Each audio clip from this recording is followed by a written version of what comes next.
Drew Galloway is fading. Look at Lashley. Look at the torque. Yeah. The arm is trapped. The head is trapped. And the world champion is out. The world champion is out. Lashley's in. Ladies and gentlemen, the winner of the match and new TNA World Champion, the Destroyer, Lashley.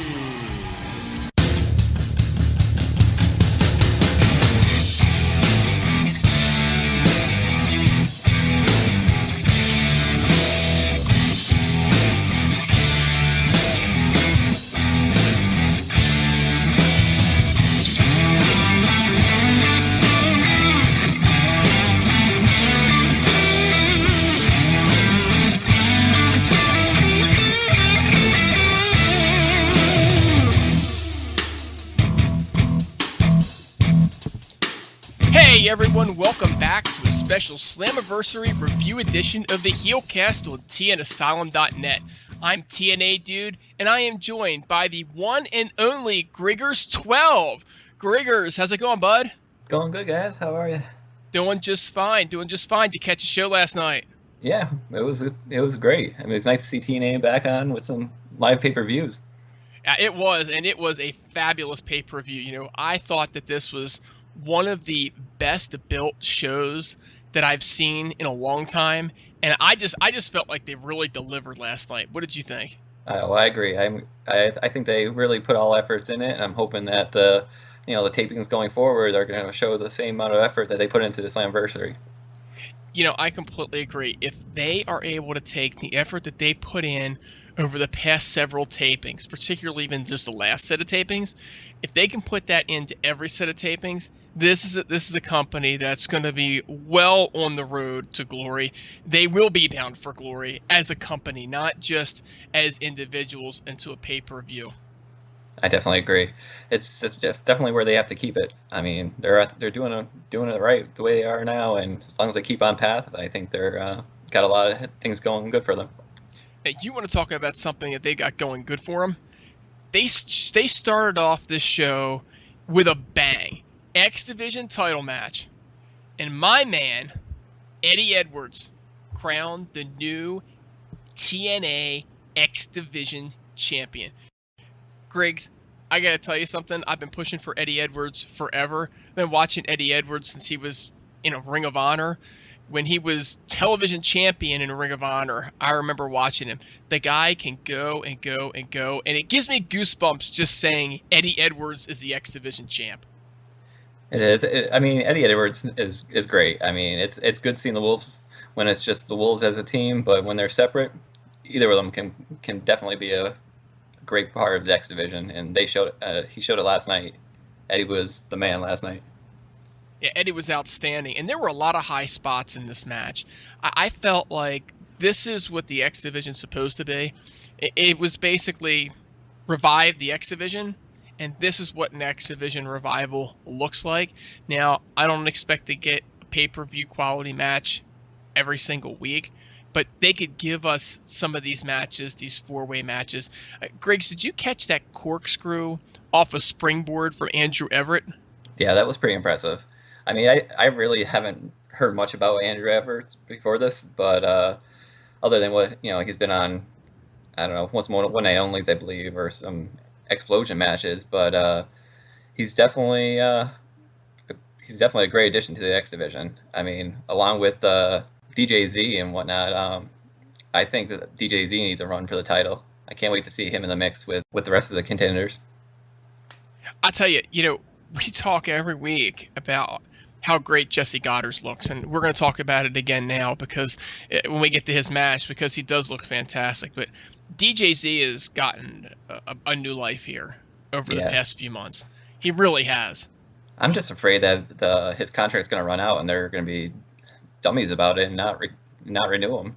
I mean, we've seen it in the past with a few X Division stars like TJP and stuff, but I just hope TNA learn from their mistakes and keep him on the roster because he is very impressive and he can be used in any division that they have.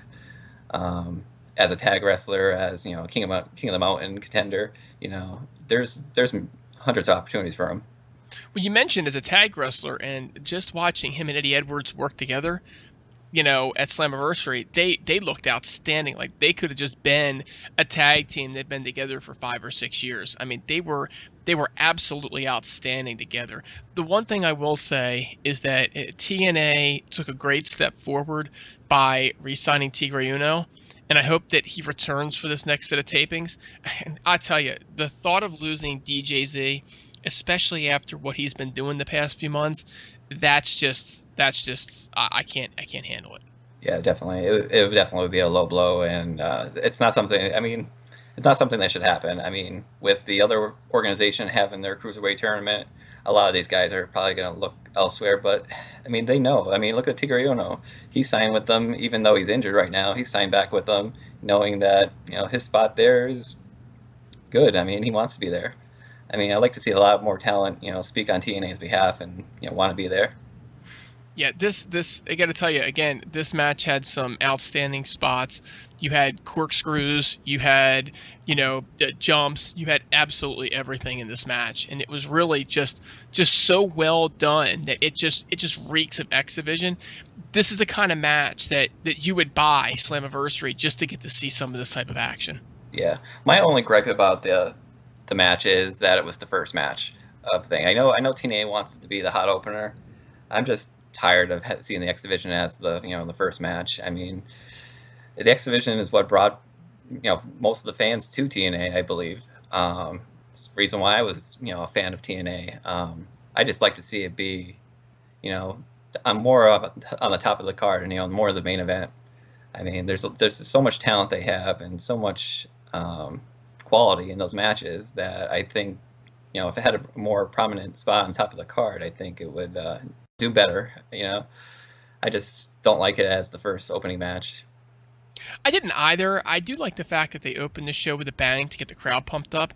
I mean, let's face it. You had top rope German suplexes. You had Hurricane Rana. You had a suicide dive through the ropes by Eddie Edwards, which is just really cool because, you've got DJZ who just kind of stands on the rope and sort of opens it and just stands there. And he's got his back turned to Eddie Edwards, just goes flying through. So you knew that they had worked on that together and everybody knew exactly what was coming. But when it does come, you're like, oh my gosh, that's what he's doing. I'd say maybe Eddie was a little bit late on it, but it was just cool action. Definitely. I mean, you can't deny it. The X-Division, there's so many high spots and so many twists and turns that just it keeps you excited. It keeps you guessing what's going to happen next. I mean, it's definitely a fan favorite, and I love to see more of it. Yeah, I love to watch the fast-paced action as well. Now, we talk about the fast-paced action of the X-Division match. Well, the match that kind of followed it, if the X-Division probably built up the crowd a little bit, this one probably Griggs brought it down a little bit. The Tribunal versus Mahabali Shera and Grado. To me, the highlight of this match was when Grado had enough. He wanted to get in the match. So he runs over to Mahabali Shera, throws him back into his own corner, and tags himself in. To me, that was the spot of the match there. It really wasn't that impressive of a match. And, we just had Al Snow try to generate some cheap Donald Trump heat. Yeah, I mean, I don't know. All I can say is the whole Al Snow thing with that freaking whistle. That whistle, if it was trying to bring the focus on the match, I guess it works. But I mean, people say Ali's voice is annoying, but goddamn, sorry, Al Snow and that whistle. I just can't take it. I mean, I was hoping that someone would punch that whistle right down his throat, in the match. But in the end, I mean, I don't know. I'd like to see the Frenchmen, the Tribunals, wrestle a real tag team and see what they actually can do. The thing about the Tribunal is, and I haven't seen them before because I understand that they wrestled each other in NXT, but I don't watch NXT because I don't watch WWE at all. To me, they just look like these generic French guys from the 1980s where everybody was Russian or French, and they just were not as impressive. Everybody's making these guys out like they're going to be this impressive tag team. To me, they seem like they're right where they belong with with Cher and Grado, only at least Grado, and I know people want to disagree with me and have at it, but Grado's got an entertaining factor to him. I just didn't see it. Yeah, I didn't either. I mean, that's why I said I hope we see some more of them with some, different tag teams to see if they have anything they can really offer. But in this match, I don't think they really did. I mean, I think they were very clunky. I feel like they were, I don't know, just not impressive, like you said.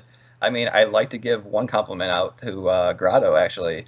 It seems like he's actually getting in shape a little bit. Either that or my TV's playing tricks with me, with my eyes a little bit. So if he's going to be on TV regularly, I mean, he definitely should be putting down the burgers and chicken legs a little bit.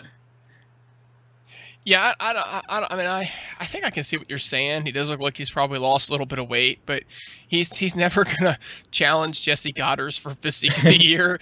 You know what I mean? Maybe he's giving some tips or something. He's giving him some tips or something. But like I said, the thing about Grado is at least he's out there giving it 100%. And I did not find the Tribunal to be terribly technical. Their gimmick just doesn't go over with me. I think they got a cool name. I think the fact that they're out there with Al Snow, who just always wants to generate cheap heat, is just, okay, Al, that'll work great for you in an indie show. But you're on Impact Wrestling. Generate some real heat. Yeah. And it just comes off as Bush League to me. It does. I mean, I think that's why they put Al Snow with the Tribunal. I don't think they had anything really going for them as far as their gimmick yet. So they figured Coach Al Snow will, give them something. I mean, right now, we need some strong tag teams. I mean, they don't really have anyone else in the division with the Wolves gone. I mean, I always personally would like to see Storm and Bram together, but I don't as the Bearded Outlaws. But I don't think we're ever going to see that. But they definitely need some more tag teams. I mean, the Decay and the Bromans really aren't the only tag teams they have going for them. Yeah, again, this is a match that a lot of people said would not be or should not be on the main card anyway. It should be an undercard match. And I think that what people need to keep in mind is that it is for the international fans. And, I think it was Count made the comment, well, they don't pay for the show anyway. They don't, but they're still generating the ad revenue. TNA still trying to get over in those markets. So they have to put them on the show. So they did put him on the show. Speaking of putting people on the show, one of the folks that they had to put on the show was Gail Kim. You can't leave Gail Kim off. And apparently Maria's, her broken hand was for real. And I never doubted that it was for real, but I figured it had healed enough that they decided to insert, Gail into the women's title match. Yeah, I mean, I like that Gail's in the match. I mean, I'm glad that Gail didn't become the 6-time knockout champion. I mean, I would think we need some of the young blood to get the titles, But did you just say that you wanted her to be the 6-time women's champion? Hey, had nothing wrong with that either. But 6-time. So who is Gail your type? Yeah, Gail's all right. I mean, I'm more of an alley girl guy, You're an alley guy. Now, what parts of alley do you like the most? No, is it her highs? Yeah, it's that voice, The voice is what does it for you? Yeah, the total package there, man. There's no faults there. No faults. So I need to keep Rosemary safely away from you? Oh, yeah. Because I don't want you near my sister. No. There's a reason there's 12 Griggers out there. Yeah. Right? Yep. There's all these little Griggers running around there, folks. That's why he's number 12. Yeah, just like there's like 4 Willows or whatnot. There's 12 Griggers. But there's only one TNA dude. There's a reason for that too. In my mind, this was a women's wrestling clinic. Did you catch the double Samoan drop? Yeah, that was impressive. I mean, they all worked well together. I mean, it was impressive as what they can actually do. It was a great women's match. They definitely gave it their all. I literally thought, people have been saying that they need to bring Kong back, right? But I see Sienna with both Jade and Gail Kim up on her and doing a double Samoan drop. And I'm thinking to myself, everybody says how big Michael Elgin, right? He's a super strong guy. Here's a chick doing the same thing, right? with girls that are actually even closer in weight to her. I mean, that's the strength. She's not as obviously as big as Awesome Kong, but the strength, the sheer muscle, you know, that was super impressive. Now, I'll tell you what wasn't all that impressive. They're out on the floor. All three of them are on the floor. And Josh Matthews says, there's no countouts in a match like this. And right as he's saying it, Earl Hebner's in the background going, 2, 3, 4. I swear, sometimes Josh should get slapped on the back of the head because he does that so often. It's like how many more times is he going to call Braxton Sutter a young man when Braxton Sutter's entire gig is he's not a young man? With the Sienna match, I don't know. I mean, I like Sienna. I think she's impressive. I think she's definitely fills the void where Kong was. I think she's a lot better than a lot better than the past Kong superstars that they had, Kong and Havoc, and the bigger ladies that they call them. She's definitely. I mean, I don't consider her a bigger lady. I just think she's built strong, like you said. She's built to wrestle, and she can compete with Jade. She can compete with Gail Kim's. She can, anyone they put at her so far, she's competed with, and I liked the match. I thought it was good. I thought the match was good too. I like the way they incorporated Gail Kim. I think that, just as we talk about wanting certain people off our TV screen, I think we all want Gail Kim on our TV screen. I don't even think that's questionable. That's why the division's been centered around Gail Kim for so long. And I like the way that they utilized her in the match and then kind of got her out of the way for the ending so the match could actually continue to be about Jade and Sienna. But a couple things I didn't like here. The Marty Bell turning on Jade part, I'm all for getting Marty back on TV. I think that as a female, she's actually a very, very good talker, and I think that she needs a chance to shine as well. This was not the spot to do it, though. Sienna's been with the company for all of one set of tapings. Now, am I impressed with her? Sure, I'm impressed with her. I mean, that double Samoan drop and everything that she's done in the ring has been super impressive. But once you guys think about it, just a second here, how long did it take Jade to get that first title run? Yeah, I mean, it did take a while. And how did that first title run go? You freaking forgot about her. She was the odd man out as the champion. I agree. I mean, she really had no time. There was no basically TV time for her champion reign. I see. I'm on the other side of it. I do like that Sienna got the title. I think it builds more women's feuds. I mean, now you're going to have, Jade with Marty Bell fighting each other, even though Marty Bell can't, not up there with Jade yet, but Jade probably can carry her in a good match. Then you still have a three-way with Gail, Maria, and Sienna. So you still we're building more women's division matches. Yeah, I like that part. It was the fact that it cost Jade the title. Yeah, well, I think that Jade should have been able to keep it. But I do have to throw this out there. My buddy Joseph Napolitano, he called it, and he called us out on Twitter and said, guys, I called that ending with Marty coming out. So, you know what? You did, and we got to give the man his props on that one. Yeah, wasn't it about a month or so ago, too? They had on Impact that Marty Bell was pissed at Jade for not being on her team or being on her side or something like that, too. So they kind of built it up that she was going to turn long-term, I think. Yeah, and I mean, again, I like the turn. I guess I'm just against Sienna being a champ that quick. Yeah. I guess that's really the biggest thing, that I would like to see them give Jade a shot. I don't know why they are not getting behind Jade. I believe that she is an outstanding wrestler, and I think that her, along with Rosemary and Allie and Sienna as well, are going to be the future of that division. But again, I mean, one set of tapings and yeah, you got the title. I wonder if Sienna's going to hand the belt over to Maria on Tuesday. Oh, yeah. That would be interesting. Yeah, that's an interesting twist. So where do you think this whole thing goes? I don't know. I mean, I think it's going to go back to Maria and Gail. I mean, once Maria has her, her arm, fixed, once it heals. If it heals, right? Yeah, I think because I remember Maria saying, for Jade to give her the title, it's her title, and since she's the leader of the knockouts, I think I don't know. I feel like Sienna's going to give it to Maria. So.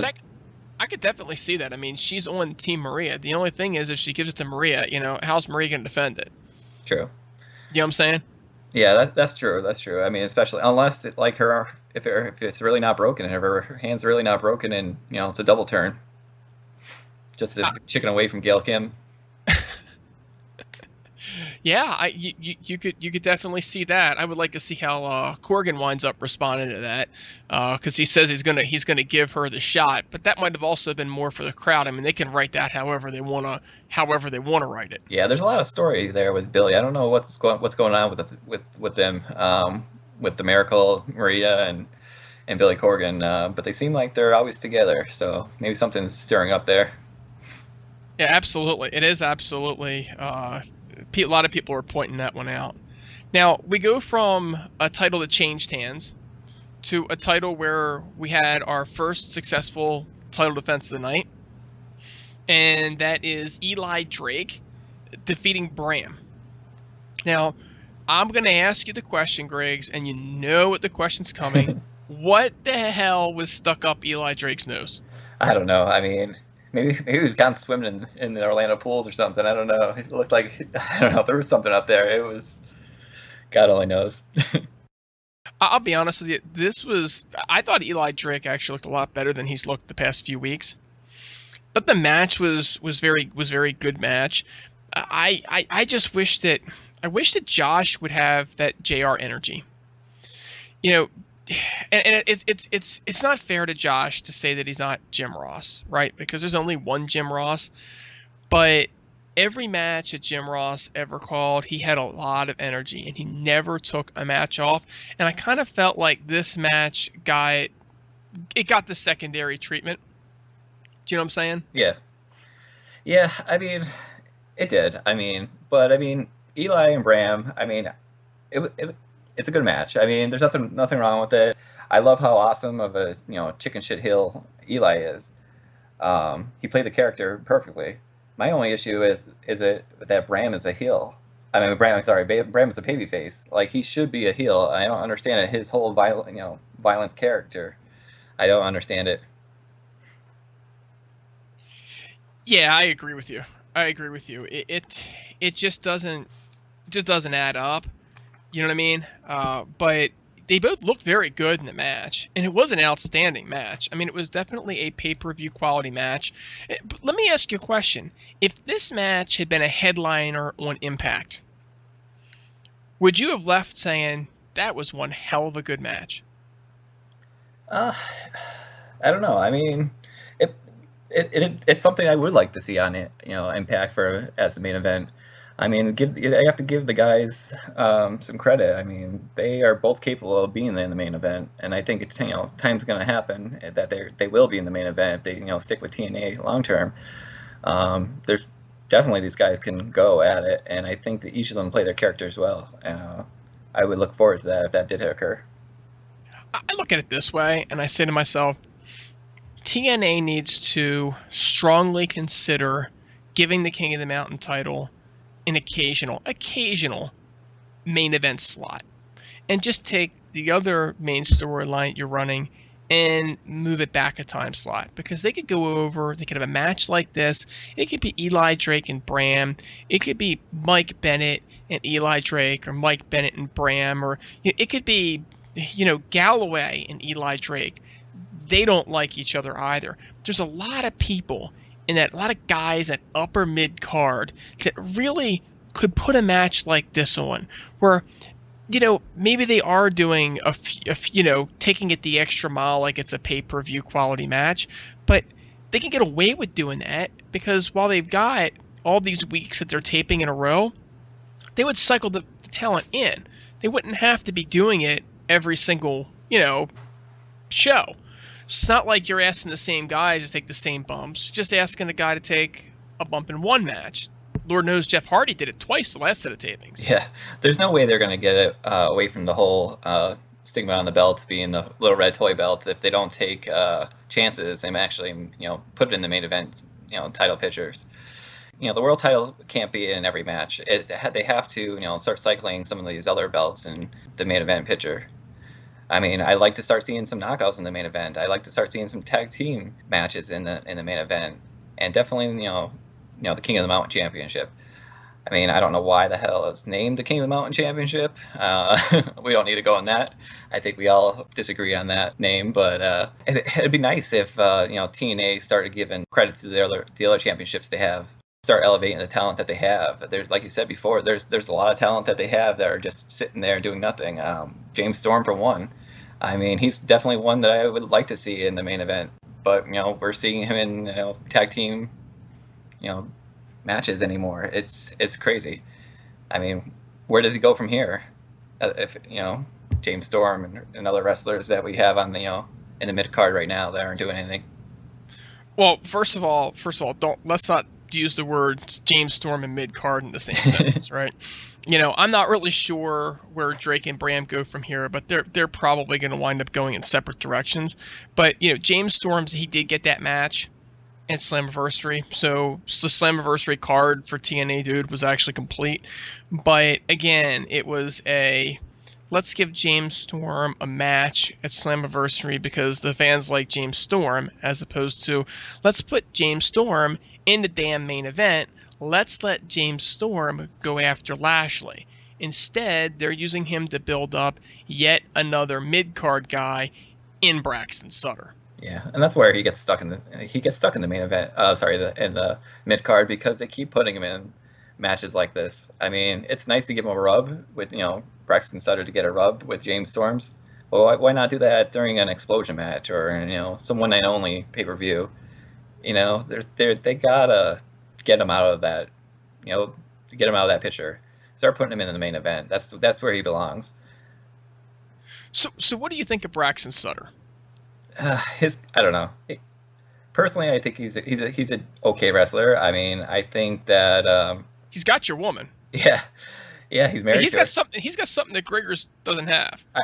Griggers 1 through 11 or Griggers 12. Oh, Griggers 1 has it. Griggers 1 has it. But yeah, I don't know. I mean, maybe that's what he needs. Maybe he needs his wife with him. He needs something to build that character. I thought there was going to be a heel turn last night, either with Storm or Braxton Sutter. If somebody was going to hit somebody with that beer bottle. Yeah, at the end, man, they're walking down the ramp. The camera was so close to them. I thought something was going to go on, and then they go to JB in the back, and I was like, "Oh, guess that's not going to happen." Yeah, I was totally waiting for that to happen. I wasn't sure whether Storm was going to be like, screw you, I'm not giving you a shot, or if Braxton Sutter was going to be like, the hell with you, this is all a charade, I'm a bad guy, look at my sideburns or whatever that shit on his face is. But your woman seems to like it a lot. Yeah, with James Storm's even talking on Twitter about the whole rebirth thing, I assumed there was going to be a heel turn. I mean, but James Storm's, how many times has he already, switched sides? I don't know. So, I mean, I'm glad it didn't happen, but I would like to see Storm in some other, spot. Yeah, definitely. I tweeted out that how they had a celebratory beer after the match, and Sutter actually liked it. So, if either he's staying in character pretty well, or he doesn't plan on turning on Storm anytime soon. Yeah, I mean, I'm hoping that there's not a tag team between the two of them. I'd like to see James Storms out of the tag team division if possible. It definitely could be a slow build to something. I mean, with Storms and Sutters, but I don't know. It's not. I mean, is that something you would want to see on Impact between the two of them? No, honestly, no. That's what I mean. I want to see James Storm taking on Bobby Lashley for the World Heavyweight Championship. # Storm for Champ. I've been tweeting it out the last couple of weeks. But here's something I wouldn't necessarily mind. And honestly, Greg's, it may be that I don't mind it simply because it's the best I can get at this point. But to maybe have James Storm serve as the men's tour for Braxton Sutter.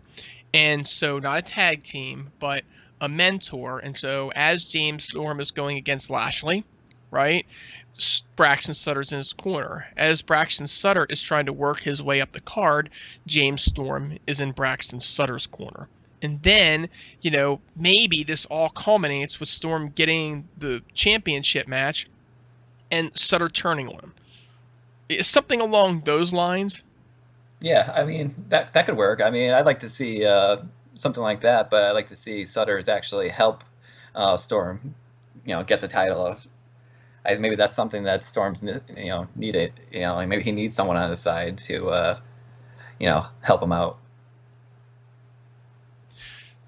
So, at any rate, I mean, that's about all you can really say about that match. James Storm, of course, was impressive in his promo opportunities, classy as always. But it was really a filler match between, the lower card and as you started to hit into your better championship matches. Yeah, don't forget the little screw up that Storm had on the top rope there too, though. Yeah, he did. He slipped. He's supposed to be the veteran there, and he's doing a little rookie mistakes there. Rope-a-dope just turned into dope. Dope the rope. Yeah, he's trying to show Braxton Sutter how to wrestle and everything, but he's making the mistakes himself. So it's ironic. It definitely is. It might have been the same spot that Eli Drake slipped, though. You know what I mean? True. I mean, I don't know. Maybe they should get a cleaning crew up there and start cleaning the ropes and turnbuckles more often. That's right. It might have been all that sweat coming off of Eddie Edwards as he dove off, or or some of the other ones too from that X Division match, because there was another just high flying, lots of bodily fluids going everywhere. Bodily fluids. Yeah, we don't need those on the ropes. The next match up on the card is a match that could be on any card, anytime, for a very long time. We're talking EC3 and the Miracle Mike Bennett. Yeah, you gotta love these two, man. This build-up was built up great. I mean, Impact really sold this out. Both of them during the pay-per-view. I thought it was great. I thought the only missing thing was the crowd. I don't know. It seems like the crowd wasn't really into it, other than the spots they were doing. I don't know. What's your thought on that? I was a little disappointed, to be honest with you. It was an outstanding show. And if you watched the show, you couldn't come away with anything other than, my goodness, this was quality wrestling, quality feuds, quality everything. And so, when you see the crowd kind of being a little bit drained, yeah, it bothers you. At the same point in time, I don't know how much I care, because this wasn't about ratings. This was about a pay-per-view. I know that sounds like a really stupid thing to say, but the God's honest truth is that I paid for the show, and I don't really care what the crowd thinks. I feel like I got my money's worth, so I really just don't care. Yeah. I mean, we know where, I guess Ethan already said, where he's going from here. But Mike Bennett, where does he go from here? Now that he lost to Ethan Carter, that's what I want to know. Where is he going from here? I think he's going on to something else. I think what you're going to find is that Mike Bennett's going to be off TV this week, maybe off TV the next couple weeks. And I really think what you're going to see is EC3 move on to Lashley. And then I think you'll see Mike Bennett turn around and have he'll have a confrontation with somebody else in the back. I don't think that it'll be Drew Galloway. Probably be more likely to be Jeff Hardy, because he's got to have somebody at the top card to feud with. And if all you're doing is flip-flopping two feuds, you leave Hardy versus Hardy for the umpteenth time. But I really think that's what's going to happen. But what you'll find is that at some point, these two are going to come back around. Yeah. EC3 is either going to get the title or he's not going to get the title. And Mike Bennett is going to be that thorn in the side. Yeah, it'd be nice to... I mean, I kind of like to continue the Mike Bennett feud, EC3, just a little longer. I mean, I don't know. I don't think it's finished. If Bound for Glory is if they want it to be EC3 versus Lashley for Bound for Glory, that's not until October. We got a lot of time from now until then, and something's got to be between there. Drew Galloway is gonna get a rematch at some point. So I don't know. I'd like to continue the EC3 Mike Bennett feud just a little longer. Let Mike Bennett try to get one more over on him.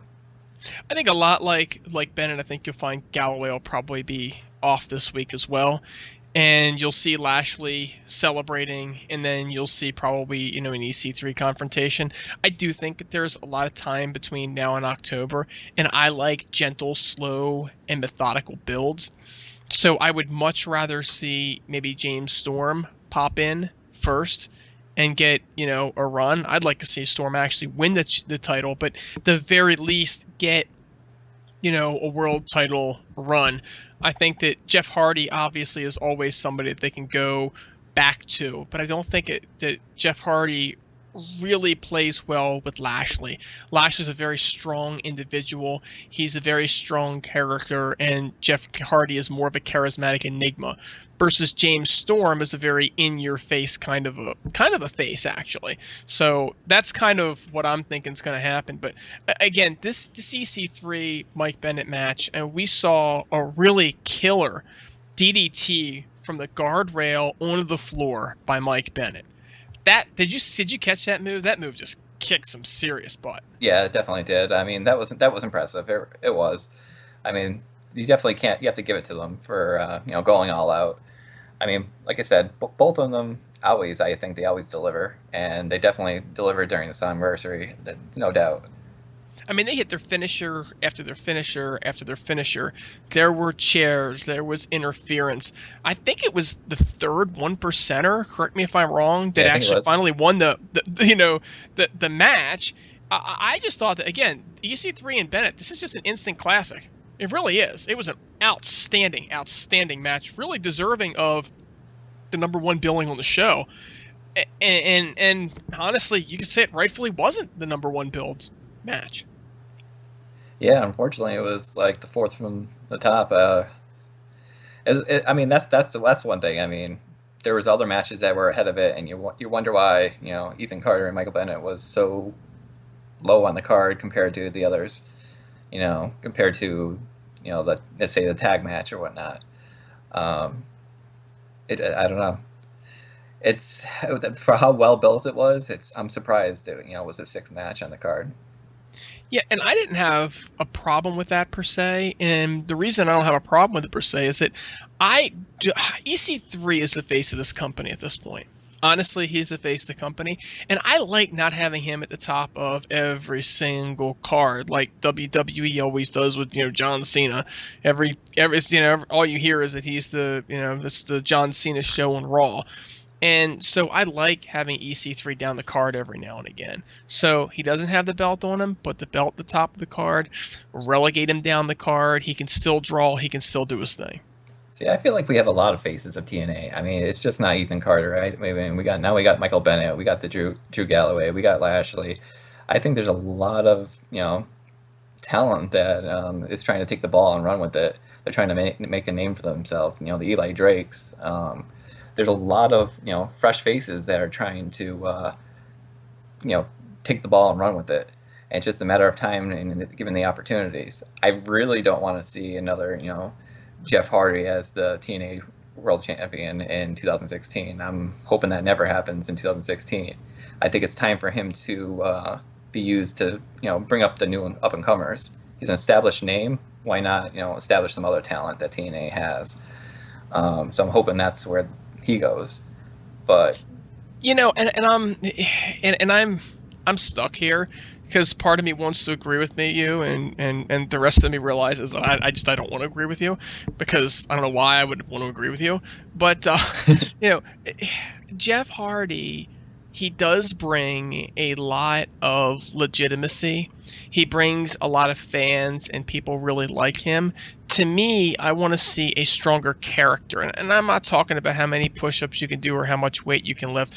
I'm really just talking about somebody that is very much a champion. And Jeff Hardy, he is, first of all, he's an unbelievable talent. You're not going to find anybody more talented than Jeff Hardy. You're just not going to. So I don't want anybody to say that I ever said anything bad about Jeff Hardy. But the simple fact is that he's best used most of the time in these Full Metal Mayhem type matches where he can do these crazy spots and jump off the top of steps and ladders and tables. And I mean, let's face it, Grace. He did a slingshot from a top rope to table on the floor. I mean, it's just diving onto the extension ladder. That stuff was just sick. That was impressive. It definitely was. I mean, it was something that we have never seen before with the extended ladder, and especially within the 6-sided rings is something that the other organization can't do because they don't have that 6-sided rings, and they took advantage of it. It was definitely something different, and that's what TNA needs. TNA needs to be different, and I think with the Jeff Hardy and Matt Hardy, they put on a great show. The Falls Count Anywhere Full Metal Mayhem match, they took it to the extreme, and they really did. I mean, this is the type of match that some of those extreme fans like to see. They like to see, tables, ladders, chairs, garbage cans and whatnot. They definitely gave it all, and I give both of them credit from what they did and what they put their bodies through, no doubt. But I'm glad it was a Hardy versus Hardy feud, and not Hardy's versus Matt Hardy on our main event against Lashley or something like that. But definitely don't need to see that. I mean, again, you saw stuff that you'd never seen before. You saw a power bomb through a keyboard. Yeah, I mean, awesome. where do you think of this stuff? I was waiting for Jeff's body paint to just sort of like wear off, and it didn't seem to actually happen. And you finally get a twist of fate through one table, and then a swanton bomb through the other table. Oh, by the way, both were on the floor, before he finally puts his brother away. One thing I want to throw out there is I was doing a live tweeting for the Heelcast during the show, and some WWE fans picked up on some of my tweets, and of course had things to say that were, TNA negative. But the one thing I got out of the conversation with them is that they were actually watching the pay-per-view, and they were watching it because they wanted to see Hardy versus Hardy. And I think it's important that people understand that you're even getting WWE fans who are very negative on TNA to tune in and watch this type of match with these two guys. And it's one of those things where TNA is able to do something different, and they're doing something different. And so I think that by having these kind of matches and doing these types of things, it is definitely a way to grow the audience. So even though maybe initially I was a little down on Hardy versus Hardy again, and I know that I said that this match I would be pleasantly surprised by it because I really wasn't too concerned about it to begin with. Let's face it, the Hardys, and Matt too, it's not just Jeff, are going to go out, they're going to go full on out, but they also were able to touch a demographic that TNA needs to get to. I mean, these fellas, they may not have been very TNA happy, but they, at the same time, they tuned in.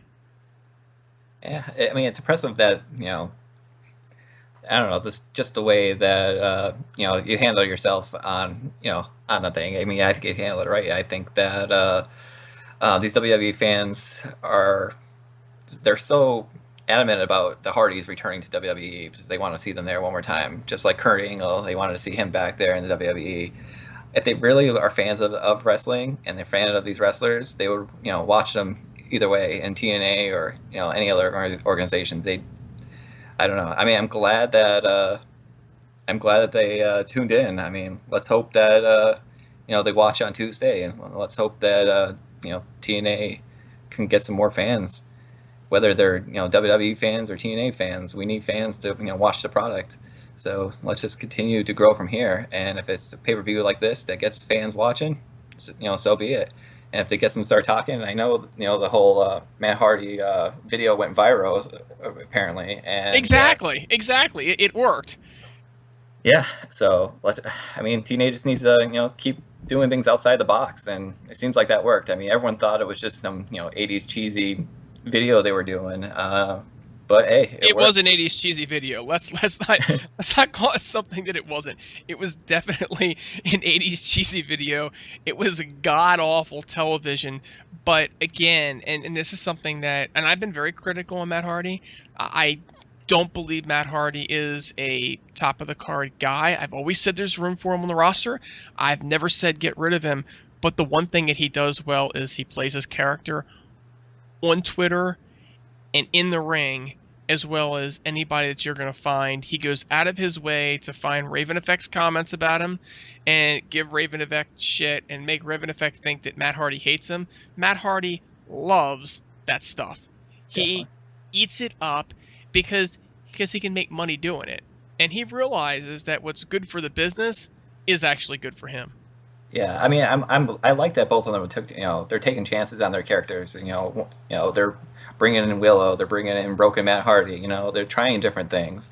I would have loved to see before he slammed Jeff Hardy through that keyboard. I would have loved to see Matt Hardy play a little tune beforehand, just to make it a little, a little cheesier. But So I thought that would have broke back Matt Hardy. Yeah, that would have been awesome. So look, we get these two matches, right? We get EC3 and Mike Bennett, and we get the Full Metal Mayhem match. And now you're saying to yourself, man, they put the tag title match, right before the main event. Yeah. And the first thing that comes to my mind is they put it there because they know that this is going to be something that's going to be hard to follow. They know that Matt and Jeff are going to tear it up, right? And they know that Matt and Jeff are professional enough to handle being in a slot behind EC3 and Bennett, who they knew were going to tear it up. And you wind up with the Decay and the Bromance. Now, I got to throw this out at you, Griggs.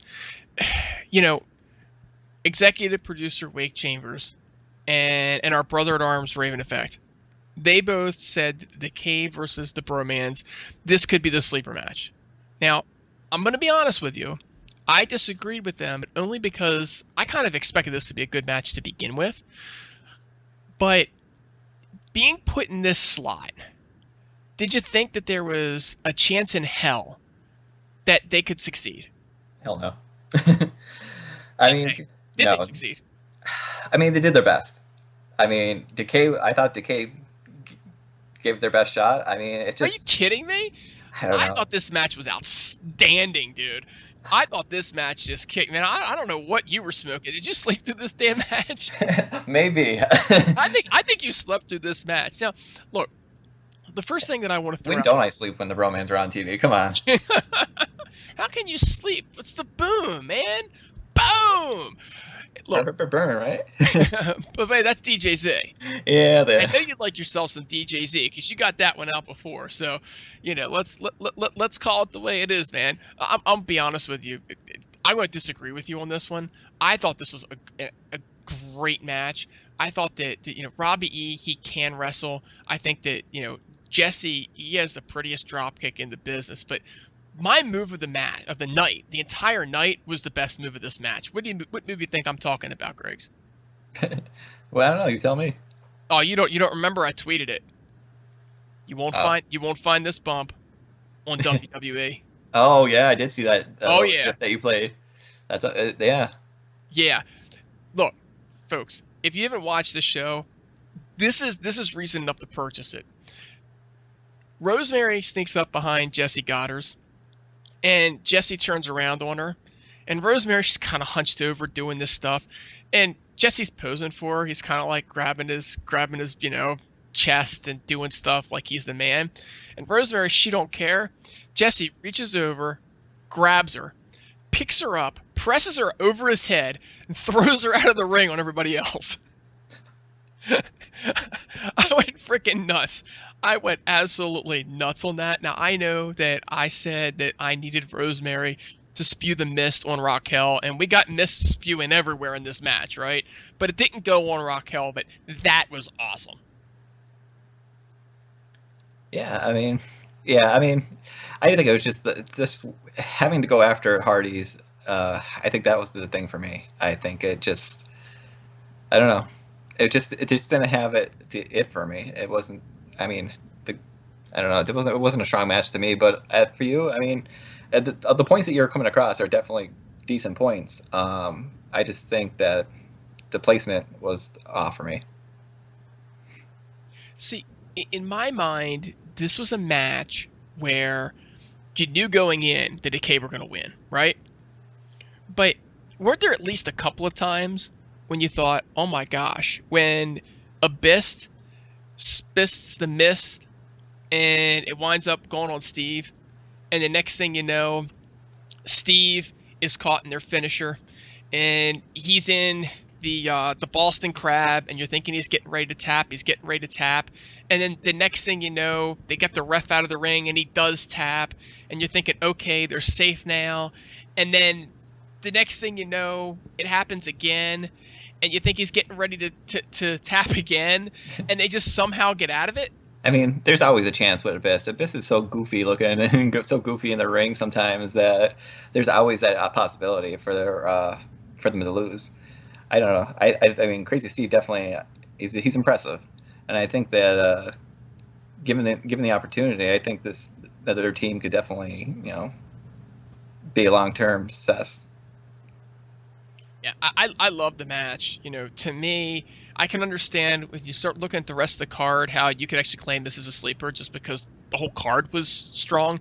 The only ones that maybe had an opportunity to be sleepers, if you really think about it, right, would be the Tribunal versus Sharon Grado, and I mean, like, you know, there was no way that was happening.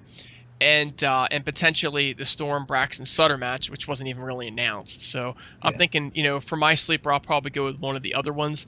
I'm not going to say which just yet, but this was, to me, I thought this was a great match. I love the fact that we thought we knew coming in this was going to be, you know, a walk away easy match for the Decay, but when the show was all done, you were left thinking, oh my goodness, they almost lost. And what it did was it really established the Bromans as an actual adversary. And I think it gives the Bromans, believe it or not, the opportunity to get another title shot, because they did kind of get screwed. Yeah, I mean, I think we're going to see a lot more of the Bromans, unfortunately, because they're teaming with Raquel. But maybe that's a good thing. I think as long as Robbie E drops his, you know, the comic, you know, skit, I think everything else will be okay. I mean, they have a potential to be a good tag team. It's just sometimes it's just a little too goofy and, you know, a little too much for me. But I feel that some other people are the same way. They feel that the same way about the Bromans. They just need, I don't know, a new gimmick.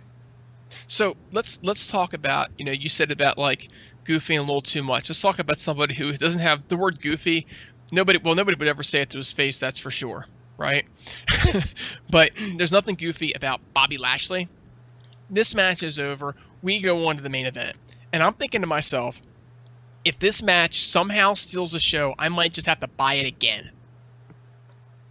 Yeah, this was a great match. I mean, hands down, I think this was the best match on the card, and I think it was great. I mean, you got Lashley, who's just a beast throughout the whole match, and then Drew Galloway, you know, held his own. I mean, there was one point that I felt like he like hulked up at the end, and he was bleeding from the forehead. Yeah, I noticed that. I just sort of like, it was a cross between Hogan hulking up and the Undertaker sitting up. Yeah. Right. Yeah, it was awesome. I mean, I don't know where they're going to go from, you know, the ref, where the ref basically counted out, said it was a knockout. But I was expecting, you know, the hand to be raised 3 times to see if he was, you know, really going to be knocked out. But the ref basically called it. But yeah, you know, a lot of people are pointing that one out. Raven Effect, I think, is one of the ones that's pointing that out and saying, hey, you know, I think he wrote that in one of his Nevermore columns. The thing about that is that this was a knockout or tap out match, and I think that they were gunning for more of an MMA style. And as far as there being, you know, something more to this, it's not like he jumped up and said, hey, I was still going. You know, they had to come over and tend to him like they do at the end of an MMA fight. So I don't really know that I see a lot of controversy there. I honestly think that Galloway will be off TV for a couple weeks and Lashley will be feuding with somebody else. But the one thing I'm going to say is that one thing I love in a good main event are 2 big guys. And I know that, you know, you can't necessarily have the athleticism and the big guys, but these guys, they had it last night, Griggs. Did you notice how fast those guys wrestle, particularly Lashley? At one point, Lashley did a very short spear. Basically, he was, I don't know, just a few feet from Galloway, and he was on the ground. He just got up and speared him. I mean, you blink and you miss it. It was nuts. Yeah, it was. I mean, they're impressive, but I think the impressive thing you got you know, make sure you don't forget about is that the flip that Drew Galloway did over the top rope to hit Lashley. I think that was pretty impressive. And they say that, you know, Drew Galloway wrestles an X Division style. And that's part of the problem they've had with the X Division, is that everybody's doing it. Drew Galloway is an outstanding wrestler. I mean, he's not Kurt Angle, but he could get to that level. No, I agree. Do you notice you just said that you love big guys? I do love big guys. Are you a big guy or are you a little guy? You're a little guy, aren't you? I'm a little guy. Hey, I've been talking to Griggers again. Griggers 13. Yep. Born on a Friday, might add. But yeah, this match was definitely the match of the night for me. I don't know about you, but I think this They went all out. I think I like the finish at the end. I like that they actually had the medics come over there to see how he's doing and everything like that. I hope they keep him off TV, Drew Galloway, for a little bit just to make it more impressive that that Lashley gave it to him. I don't want to see him with taped up ribs on Tuesday night. I'm giving him at least a week off, because they already did the whole taped up gimmick with him for a little bit. But let's keep him off TV at least for a week. I thought that the taped up ribs got old when Hulk Hogan did it after WrestleMania, or before WrestleMania 2 with King Kong Bundy. It was like, all right, we've seen this now. And then it seemed like, Hulk Hogan had taped up ribs for like the next 6 years or something after that. It was a crazy match. You talk about match of the night. And I mean, maybe it was the match of the night. They were all the match of the night. When I look at it, this one was a match of the night. Full Metal Mayhem was its own beast of a match for the night. EC3 and Mike Bennett delivered as always. Even Eli Drake and Bram was an outstanding match. And of course, you had the X Division match. If I'm gonna pick my match of the night, I'm probably going with this one or EC3 and Mike Bennett. Maybe this one only because I think I'm going to see EC3 and Mike Bennett a lot more times, and I'm not going to see Galloway and Lashley as many times.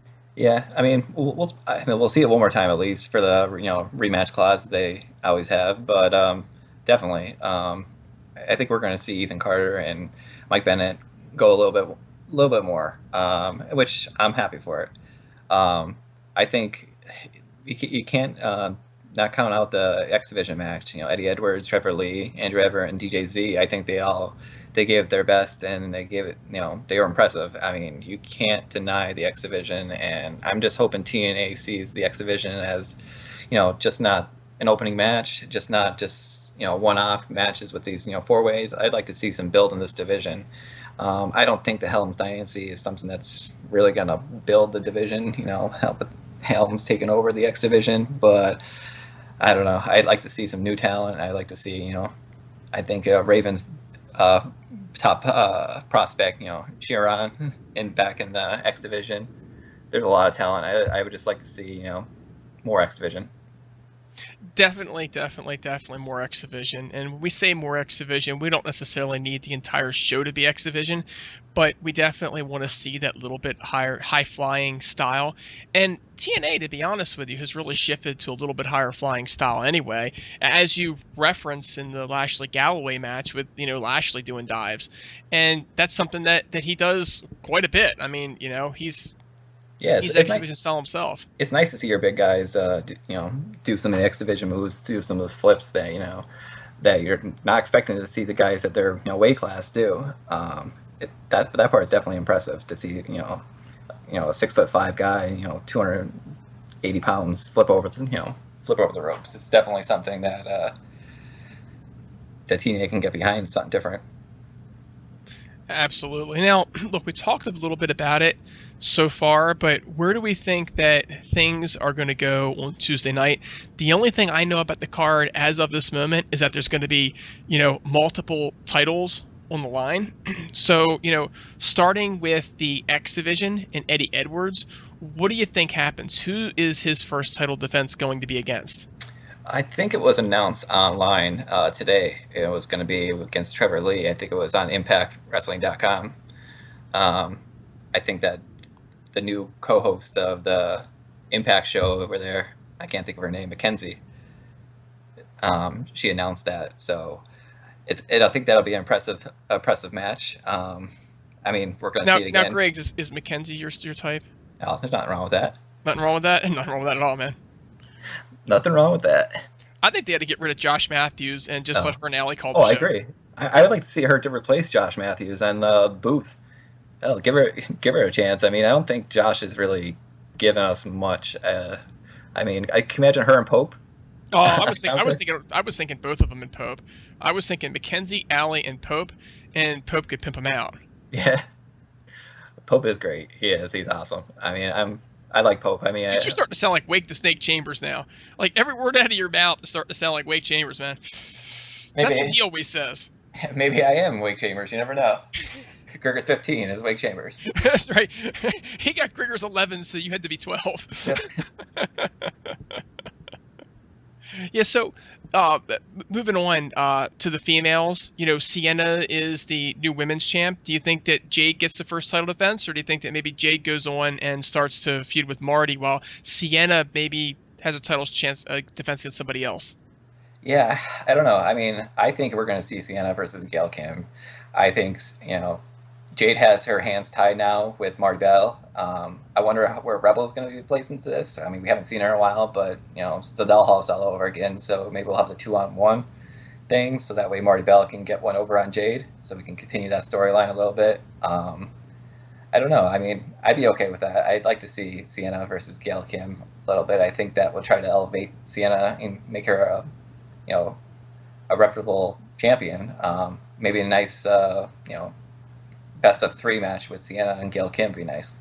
I think that's where they're absolutely going. One thing that TNA has done a great job, really have to credit the writing team, with Dave Lagana and Matt Conway on this, is build and tease things properly. We had Grado go over Eli Drake a couple times, and then Eli Drake got to go over on Grado. We've already had Gail Kim go over on Sienna. Sienna's only loss in Impact Wrestling, which really teases that it's Sienna's turn to go over Gail Kim, since Gail already went over once. So they've already sort of teased this. So I think it's definitely that way. I think you're going to see that Jade will move on with Marty Bell. Maybe you'll find that Rebel gets involved there too. I think Madison Rayne is just going to be somebody that they just sort of use in spurts to kind of put others over for a while. I don't know that they're going to have any real direction for her. She's just somebody that they can count on to give them a good match. Yeah, and that's okay. I mean, you need those type of players on the team. I mean, you need those those wrestlers that can put over the next person.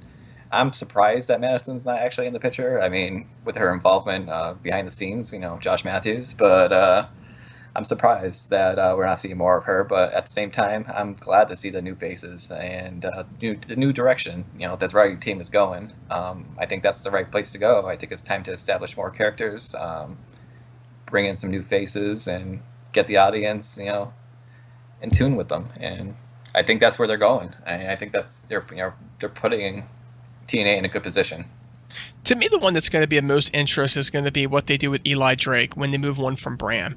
And I think it's possible that they won't move on from Bram immediately, but where does Eli Drake go will say a lot about what they think of the King of the Mountain Championship. If he goes on to feud with somebody who's a little bit lesser of a known, like a Braxton Sutter type, versus if he goes on to feud with a James Storm, or if he goes on to feud with, somebody else, I really think that that's going to be the one to watch, because this is really where they build their next set of main eventers. Yeah, I'd like to see it. I'd like to see him go against Jeff Hardy or like a Matt Hardy. Try to elevate that title just a little bit more. I mean, get people to stop calling it the little red toy belt. Let's establish that belt and make it so that people actually want to fight for it. I would love to see Matt Hardy have that belt around his waist. Yeah. Honestly, I mean, I don't think he gets it from Eli Drake because they're both heels, but I do think that Matt Hardy with that belt would do a lot to elevate it.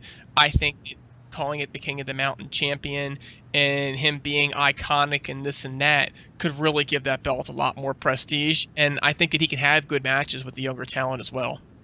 Yeah, I think that's where it needs to go. I mean, I like Eli Drake having the belt. Don't get me wrong, but I think he needs to wrestle an established character. He needs to wrestle someone that it's been in TNA, who has a well-known name, to try to elevate that title just a little bit more. He can definitely get it with a Matt Hardy. He can get it with a Jeff Hardy. With a Drew Galloway or something like that. He's someone. They're wrestlers that actually will take the title and run with it. Now, one title they've been doing a pretty good job at elevating, and honestly, it's probably more the champions than anybody else they've been elevating, is the tag division with the Decay. And this is another one to watch. We did not get the return of Davey Richards last night. We do realize he's not quite ready to be back on television, so we've got another 6 weeks or so that they're going to film Impact for. That's not going to give us the Decay and the Wolves. Who are they going to feud with during that time period? They did a pretty good job in that 10-man tag match at kind of establishing a free-for-all within that division. Who gets the first shot? I don't know. I mean, I don't know who. That's a tough one. It really is. I mean, I'm sure we're going to see Spud and Tyrus probably back in the mix. The Tribunal will probably be in the mix a little bit. I don't know. I'd like to see some fresh teams in there if we can, possibly. I don't want to see, like I said before, James Storms and Braxton Stutters together. No. Immediately, I think it should get a rematch with the Bromans. I think they've done a pretty good job at building that, and I think with all the shenanigans that went on in that match, it does deserve to have, a repeat. After that, I think you'll probably find that somebody else will kind of interfere in there. You might get the Tribunal. Folks, we may get the Truffle Shuffle. There are very, very, very few face tag teams. Luckily, I think the Decay is sort of a hybrid. They're not really heels. They're not really faces. They're just sort of the Decay. So it'll be interesting, but I do think that we're just starting to see Rosemary and Raquel, and I think that the fans do need to see a little bit more of that interaction before they move on. So I'm going to guess a couple weeks of bromance, and then they'll cut loose onto something else. Is the Truffle Shuffle really their real name they're going with? According to some folks, it is a Truffle Shuffle. Oh, God. That's right. And don't say anything else, because if you say anything else, it's going to get edited out by executive producer Wake the Snake Chambers, who coined the term and has it so ingrained in our listeners at this point that, yes, we do consider them to just be the Truffle Shuffle. I didn't know him for a Grotto lover. Oh, let me tell you something. He absolutely loves himself some Grado. Yeah, don't get him started. I should have known better when I saw him with that hat on, the Grotto hat. Oh yeah, and he's got the turkey legs too. I mean, they're not chicken legs; they're turkey legs. So he's definitely got the build for it. So enough of picking on executive producers here. Lashley is the new heavyweight champion. Do you think Galloway gets a rematch, or do you think that they forget that clause? No, I think Galloway is going to get a rematch. I don't think it might not be, hopefully it's not Tuesday. But down the line, I think Galloway's is definitely going to go in there. I don't think he's just going to give up a rematch clause, especially when they can say, I never tapped out, or they can give some excuse for the rematch clause. I definitely think we're going to see Drew Galloway again. I think we're going to see some Ethan Carter III in the mix there eventually. I'd like to see a little rub for Eli Drake, even just a one-off with Lashley and Eli Drake. But hopefully we see Lashley, praising his victory on Tuesday night on Impact. Yeah, I think that's what we're going to see. If we don't see that and we do see Drew Galloway, then you would think that the immediate title, rematch, this, on Tuesday night, which WWE has done a number of times. WCW used to do it. We've even seen TNA do it, where they give you the headliner, the pay-per-view again the next night. So it's very possible that we could see that. I just think that these two move away from each other for a little bit. I do like the chemistry that they had together. I think that Lashley's going to go on probably to start the feud with EC3. If I get my way, they'll tease that out a little bit, give him somebody else first. So we're getting close to the end now, Griggs, and I got one more thing to throw out for you. Of course, this week, Tuesday night, they're going to announce the next Hall of Fame inductee. Who do you think it's going to be? I don't know. I don't know. There's a lot of people that I think that they could throw in the Hall of Fame. I love to see JB in the Hall of Fame. I'd love to see Mike Tenay. I mean, there's a lot. I mean, there's Gail Kim. I mean, we can't forget about her. There's James Storm still. If they're going to go with a person that's not in TNA right now, you got Jerry Lynn, you got Raven. There's a lot of talent that TNA has come to TNA, and that TNA can definitely give a Hall of Fame nod to. TNA has a habit of going with guys that are there or have been there more recently. So that's why, to me, guys like Jerry Lynn and Raven, they're not as likely to be the types. Of course, there was Ken Shamrock as well. I don't see them going in that direction. I would have no problem with them going in that direction. I think it would speak a lot to their legacy and actually show the age of the company. But I think you're more likely than not. I think Mike Tenay, whose wiki page now says that he's retired, I think he's a very strong option and viable option. And I also think you got to look at Gail Kim. And the question is, how many more years does Gail want to do this? She's got the money. She doesn't need to work anymore. She's done absolutely everything. The only issue I have with Gail going in is that it's one of those things a little too soon. I don't want Gail Kim off my television set just yet. I think she deserves to be in there as soon as she wants to be in there, no doubt. Gail, we love you here at the Heelcast, but I just don't want to come to grips with the fact that she may ever hang the boots up just yet. Yeah, and what scares me is everyone that, not everyone, but it seems like whoever TNA puts into the Hall of Fame, the next year they're gone. So I don't want it to see Gail gone. So I don't want to see her if that's the case. It seems like they give them a one-off, and they put them in the Hall of Fame, and the next year they're gone. Gail definitely has a lot more to give to TNA and to the fans. Yeah, Jeff Hardy would be another one of those types, right? Yeah. We don't want Jeff Hardy off of our TV yet either. Yeah, I did see that there was an article online from Sports Illustrated or something like that about Jeff Hardy and how he wants to, his final match be in WWE, WrestleMania headline or whatever like that. I think I wish talent would just say, I'd like to wrestle, Bound for Glory somewhere, that last match would be awesome. But well, I don't blame the guy. He's never got to do that. He's gotten to do everything else. He's a legend. He's a guy who is a first ballot Hall of Famer, again, like Gail Kim. If he wants that to be the way to go out, he jumped off a set of steel steps for us. True. How many times he dove off the top of a cage, or have James Storm knock him off the top of a cage?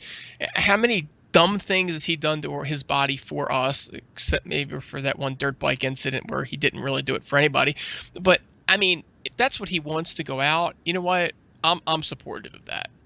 I'm not going to buy it because I don't buy anything WWE, right? But I'm going to support it. Yeah, I mean, we can't deny him. He definitely gives it his all whenever he's in the ring.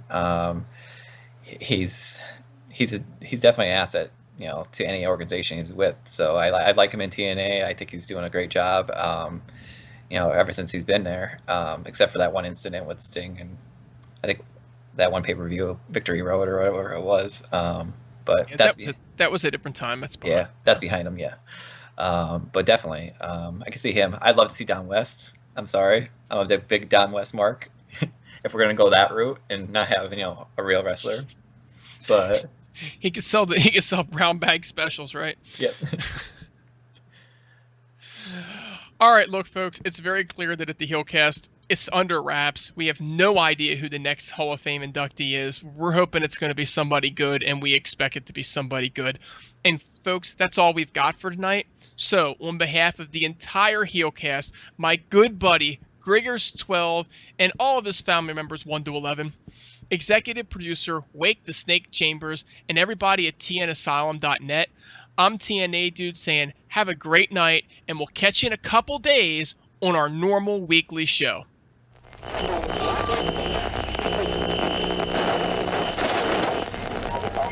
That fucking asshole. Good old AA Arn Anderson. That's right, Arn. Told everyone I can't trust you. Can't trust you at all, Arn. So, TNA Dude, a.k.a. Arn Anderson clone, wouldn't call the RAV to do the Slammiversary review. No matter how badly I wanted to do it, this fucking asshole left me out. So, you know what? Old school heel worked out a deal with me. He's going to go ahead and throw me on to do the Raven Effect Slammiversary preview, review, whatever you want to call it. So here we are, guys. The company TNA that always has their back up against the wall. It seems like they were fighting and fighting and fighting, and that back was kind of getting a little bit more released. And then their back get pushed right up against the wall again. Just to be a little bit on the just blatantly honest side, Orlando Strong, unbelievable tragedy struck yesterday. Just, it's not about TNA at all, but I mean, those are just awful odds to happen to this company and just to happen to society, and all the hatred has just got to go. It's just a terrible thing. it probably affected the attendance. Some of the people, I'm sure, probably lost their lives or in critical condition, or a family member or friend, someone like that. So it's a terrible, terrible situation. Thoughts, if you pray, if you believe in God, prayers go out to Orlando. I just want to say that, and it was a very classy thing for TNA to start off the pay-per-view with that, with the moment of silence there. I'm sure TNA is very deep in the community at Orlando there, kind of have to be. But then moving on, we did start the pay-per-view as the show must go on. It started off with a great X Division match. I got what I wanted more than anything, which was Eddie Edwards becoming the TNA X Division champion. Trevor Lee hits this incredible, like, I don't know what you want to call it, off the top rope, some sort of like double corkscrew, whatever. It was just amazing. And then for those of you that don't know or follow me on Twitter or tweeting along with me, in my local area here in the great state of Oregon, I lost satellite service. There was an issue in my local area with Dish Network, and I lost service, and I missed the end of the X Division match, which was the one thing I wanted to see the most, was Eddie Edwards to come away the X Division champion. Came back on. I saw what the Smashing Pumpkins had at the theme song. That was great. I heard that Eddie Edwards had won. I missed the finish. I still haven't seen it yet. Eddie Edwards now the most credible X Division champion TNA has had in years. And also, the seed was planted back in Kurt Angle's final match for option C with Eddie Edwards against Bobby Lashley, which is a great thing. So good stuff there. The Tribunal took on Grado and Shera next. Alfonsi Snow in his Bill Alfonso role was pretty solid. This match was a little bit better than I expected it to. Still probably could have hit the pre-show or maybe be left off, but I was even, if it weren't for the stupid dancing act by Grado and Shera, I legitimately would have been more impressed with them. But this match was better than I expected it to be. Possibly the Tribunal is going to be worth the investment here, but definitely not anything terrible either. So props to them. The next match was a Knockouts title match. Gail Kim got put into it after Maria revealing that she cannot wrestle that night, possibly ever again.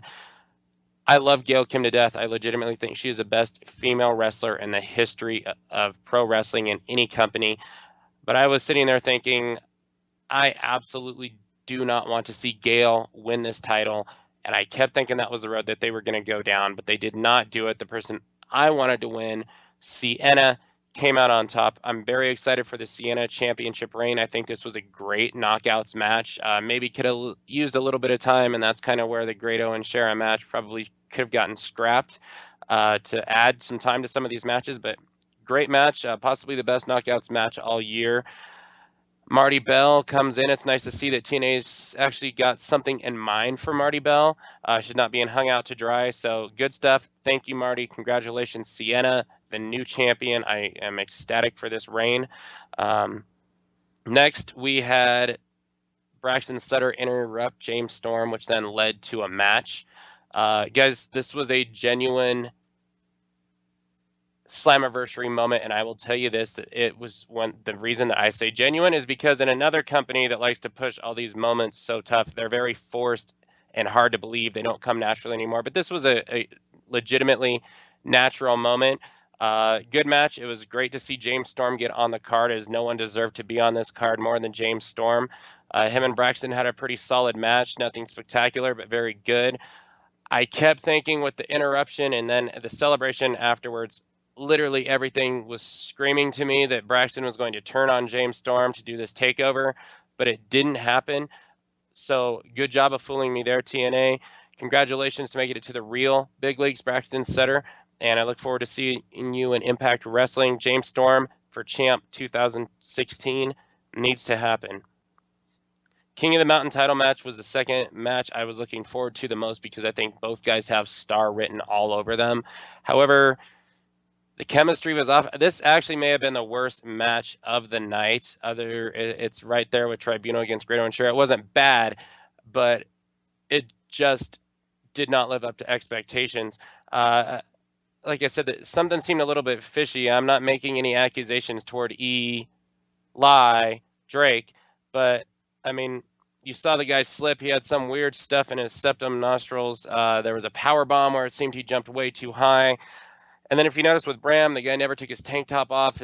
I understand it's part of Bram's character, but his body language was just not there. It kind of just made you wonder if something was going on, which would be 2 Slammiversaries in a row that Bram's matches just kind of had some sort of weird botchy stuff that was kind of hard to explain in there.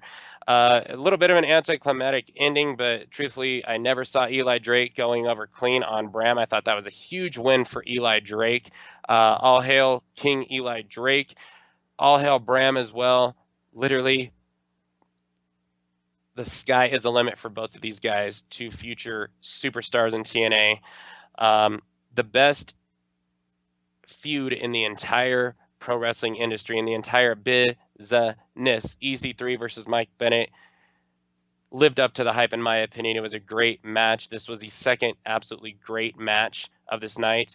You know, the Bennett DDT where he had EC3 dangling off of the fence to the ramp was awesome. EC3 got the win as expected. I think this is the best feud in wrestling, and rubber match is needed. One thing I do want to point out is that being on Twitter doing this show, I've just learned to meet a lot of other great TNA fans other than the brethren here with the TNA Heelcast, and I love interacting with these people. One of the better people I've met here is the Chef, TNA Mafia. Being able to spot him out there in the front row during Slammiversary was awesome, but there's a point where EC3 has Mike Bennett up against the fence, a barricade there, and he just chops the living shit out of Mike Bennett, and just to watch the facial expression on my buddy the Chef's face was awesome to watch there. It's just cool to see people that we know. Very cool, very good TNA supporter. Awesome match. Full Metal Mayhem, the innovative Hardy brothers. Matt Hardy comes out to just this bizarre music, which apparently is him playing the keyboard there, piano, whatever. Both of these guys are innovators. This match itself was very innovative. This match was awesome. It kicked ass at the time. It stole the show. It lived up to the expectations. I think there was a lot of expectations because this is both of their kind of match, and I don't think that they left anyone down, or let anyone down, I should say. I'm glad Jeff went out and won the match. The right person went over there. The tag team match is the one that I do want to give the most credit on this show to. Look, TNA, as I said, they went out with their backs up against the wall in impossible circumstances due to the tragedy that happened. You take that overall, and then the DK went out there to take on the Bromans with impossible odds, that much more, because you can't follow up Bennett in EC3. Then that Full Metal Mayhem, they got put in the hardest spot on the entire card. I want to give props to Wake Chambers of this show for calling it first, for saying that this was going to be the sleeper match. I legitimately also said the same thing, but the truth is Wake said it first. Wake had the balls, and Wake was correct. These guys did not let anyone down. This match was very, very good. You had Rosemary making Raquel look strong. She did very good. One thing that I do not have happen to me anymore in wrestling is that I don't get fooled very often. I've been watching it for too many years. It's hard for me to see an outcome being spoiled. I legitimately thought that the Bromans were winning this match a couple of times, at least for a solid minute or two during this match. Props to that. This match was so damn good. It was a great tag team match. The Jesse Goddard's has improved so much, and I say this all the time, but really he may have stolen the show in this match overall. The Bromans, if it weren't for the gimmick, I swear to God, I would be such a fan of these guys. These guys are so impressive. Their second reign together and run together has been awesome. As far as chemistry together and the matches that they're having, these guys are a lot better than they come off from being the jobbers and the act that they were. My favorite thing about this match that we don't really see was that Crazy Steve got the actual pinfall, which I love. Huge Crazy Steve fan. Him and Rosemary, we've had him on the show. Honest to God truth, such a great guy. It made me so happy to see him get the pinfall, him and Rosemary. Awesome. Fantastic match. I'm glad that the right team won. DK. Also, my buddy that I mentioned earlier, TNA Mafia, the Chef, he made a sign for the DK that he was very proud of, and I saw that right there during the front row. Spotted it from what he posted on Twitter, so another very cool thing. just to wrapping it up, I mean, here we go. Main event. We saw a preview of this match a couple weeks back, and it looked really good, but this ended up being out fucking standing. Well-deserved main event. Incredible match. The improvement of Bobby Lashley is just, you can't put it into words. Guy's legit. Guy's a real deal. The Drew Galloway world title reign really made Drew Galloway for me. I enjoyed this reign a whole lot more. Massive props to our boy 1%, who called the finish, who said that's what he wanted to see. The thug Aiden O'Shea came on our show and tore 1% a new asshole for his comment. But 1% gets the last laugh is literally, it worked out fantastic, and the 1%er himself got it taken care of.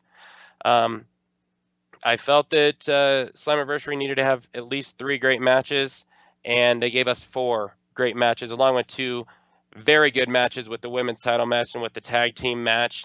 Slammiversary lived up to the hype and more. This is why TNA needs to do at least 1 or 2 more live, big-time pay-per-views a year, as I'm still buzzing off of Slammiversary.